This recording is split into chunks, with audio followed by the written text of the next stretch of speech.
पूर्व संसदीय सचिव लाफचंद बाफना ने कहा, देश की सुरक्षा से जुड़ी अग्निपथ योजना पर राजनीतिक करने से बाज आए कांग्रेस पार्टी। देश भाजपा व्यापारी प्रकोष्ठ के संयोजक व पूर्व संसदीय सचिव लाफचंद बाफना ने अग्निपथ योजना के खिलाफ कांग्रेसियों के विरुद्ध प्रदर्शन को अशोभनीय बताया है। उन्होंने कहा है कि यह अग्निपथ योजना देश के तीनों सेनाओं द्वारा पूरा विचार विमर्श कर बनाया गया है, जिसका अग्निवीरों को लाभ मिलेगा। उन्होंने कहा है, कांग्रेस का इतिहास रहा है, जो भी देश की सुरक्षा व जनहित में सरकार जो भी योजना लाती है, कांग्रेसी उनका विरोध बेवजह करने बैठ जाते हैं। अग्निपथ योजना का प्रायोजित विरोध तोड़फोड़ ट्रेनों व भाजपा कार्यालयों में अगजनी कांग्रेस की उसी देश विरोधी मंशा को प्रकट करती है। यह बातें लाफचंद बाफना ने बुधवार को जिला भाजपा कार्यालय में मीडिया से चर्चा में कही। इस दौरान उनके साथ जिला भाजपा अध्यक्ष जितेंद्र वर्मा, पूर्व महापौर चंद्रिका चंद्राकर, जिला भाजपा महामंत्री ललित चंद्राकर, उपाध्यक्ष संतोष सोनी, मंत्री मनोज मिश्रा, अजय तिवारी, गजेंद्र यादव भी मौजूद थे। आने के उद्देश्य से ये अग्निपथ योजना अग्निवीरों को समर्पित है और जिसका देशव्यापी और खासकर हमारे छत्तीसगढ़ में, पूरा हिंदुस्तान में एक दिन के लिए जो भी आंदोलन प्रदर्शन हुए थे, उसके बाद छत्तीसगढ़ में प्रायोजित तरीके से जो यहाँ पर सत्याग्रह का रूप दिया गया, जो निश्चित रूप से निंदनीय है। देश के साथ विरोध की अपनी सस्ती और हल्की राजनीति से कांग्रेस बाज आए, उसके लिए आज हम लोग बैठे। जैसा कि आपने बताया कि तो उनको पूरा 1 करोड़ रुपए की राशि में कांग्रेस के जो नेता आसिम मोहम्मद ने सोशल मीडिया पर बीजेपी का कांग्रेस कार्यालय गिराने के बाद हाँ नहीं, एकदम ही ये लोकतंत्र है कि एक तरफ विक्रम मंडावी जैसे कहते हैं कि बिहार में आग लगा दी गई है कार्यालयों में, रेलवे स्टेशन में, छत्तीसगढ़ वाले क्यों नहीं लगा रहे हैं। आसिफ मेनन ये कहते हैं कि कार्यालयों में आग लगा देनी चाहिए, ये करनी चाहिए। तो निश्चित रूप से ये अच्छे लोकतंत्र का संकेत नहीं है, इसलिए ऐसा नहीं कर।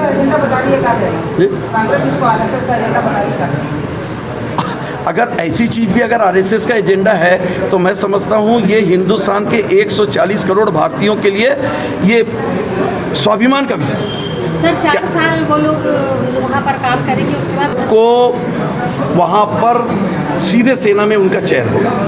75% जो सेवानिवृत्त होंगे उनको 11,71,000 रुपया सीधे बिना इनकम टैक्स, बिना सर्विस टैक्स से उनके खाते में जमा होगा। इसके अलावा अन्य सुविधाएं उनको कंटिन्यू मिलेगी। और हिंदुस्तान के 7-8 प्रदेशों ने कल तक लिखित में दे दिया था कि वहाँ पर लोकल पुलिस भर्ती हो चाहे अन्य भर्ती हो, उसमें पूरी की पूरी प्राथमिकता उनको मिलेगी।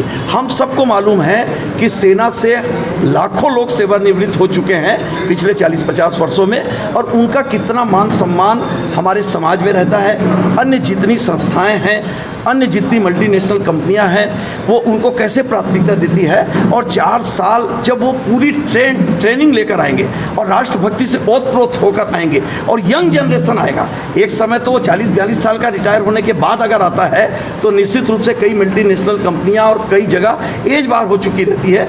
मगर यहाँ तो मात्र वो 25 साल की उम्र में ही आ जाएगा, 26 साल की उम्र में आ जाएगा। इस साल कोरोना के कारण 2 साल की लिमिट बढ़ाई गई है, इसलिए वो 27 साल में आ जाएगा। और 27 साल की उम्र मैं समझता हूँ हिंदुस्तान के किसी भी चपरासी से लेकर बड़े से बड़े पद के लिए कहीं पर भी इससे कम उम्र नहीं मांगी जाती। इसलिए वो अपनी योग्यता अनुसार हर दिशा में आगे बढ़ सकता है, हर क्वालिफाई कर सकता है। हर कार्यकाल में ये भर्ती बंद थी। पहले से सेना में कुछ रिटायर्ड हो चुके थे और इस कारण सरकार ने और सेना अध्यक्षों ने ये तय किया, खासकर इसमें सीधा सेना तय करती है, और सेना ने ये तय किया कि हमारे यहाँ इजराइल और अन्य देशों ने एज को कम किया है। और सेना की जो कारगिल जो युद्ध हुआ था, कारगिल युद्ध के समय ये कहा गया कि अगर हमारी सेना 25-26 वर्ष की होती तो निश्चित रूप से इससे अच्छे ढंग से भी वो जाकर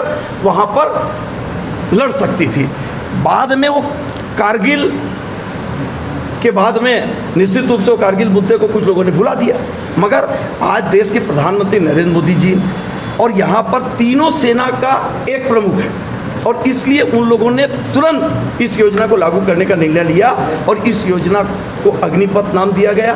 और जितने लोग भाग ले रहे हैं उनको अग्निवीर कहा। सर 4 ही साल के लिए क्यों इसको 4 साल पर्याप्त, 4 साल उनको आज आप जितने लोग हैं, मैं भी हूँ, मैं अपने बच्चे को अच्छी से अच्छी जगह में भेजने का प्रयास करता हूँ। अगर वो 10वीं पास है, हालांकि 12वीं तक तो वो 21 साल में और 23 साल में वो ग्रेजुएट और पोस्ट ग्रेजुएट भी लगभग हो चुका रहेगा।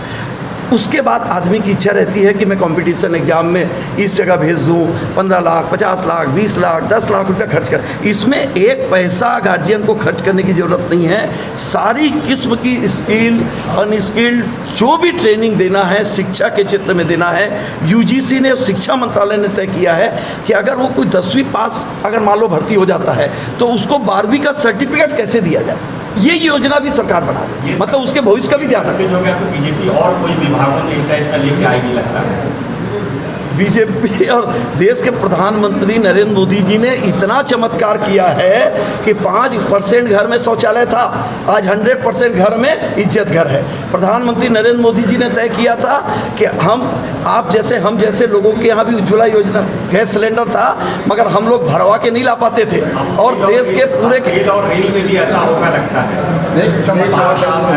तो आज पूरे के पूरे लोगों को उज्ज्वला योजना के अंतर्गत, तो उन्होंने तो ऐसा चमत्कार किया है। उन्होंने तो नोटबंदी, जीएसटी कानून, ऐसा चमत्कार, वो चाइना दुबक कर बैठ गया, पाकिस्तान आंख दिखाना बंद कर दिया, अमेरिका नमस्ते करता है, यूक्रेन कहता है कि हम अगर कहना मानेंगे तो प्रधानमंत्री नरेंद्र मोदी का मानेंगे, रूस कहता है मीडिएटर सिर्फ किसी की स्वीकार है तो प्रधानमंत्री जी के। ये तो लोकतंत्र में और हिंदुस्तान के 3 वर्षों में विश्व के नरेंद्र मोदी जी के प्रति पूरे विश्व की निगाह है। जर्मनी में अभी आप लोगों ने देखा ना, 140 करोड़ भारतीयों का सीना चौड़ा हो गया कि जब जर्मनी का इतना एडवांस नागरिक कहता है कि मुझे मोदी पसंद है।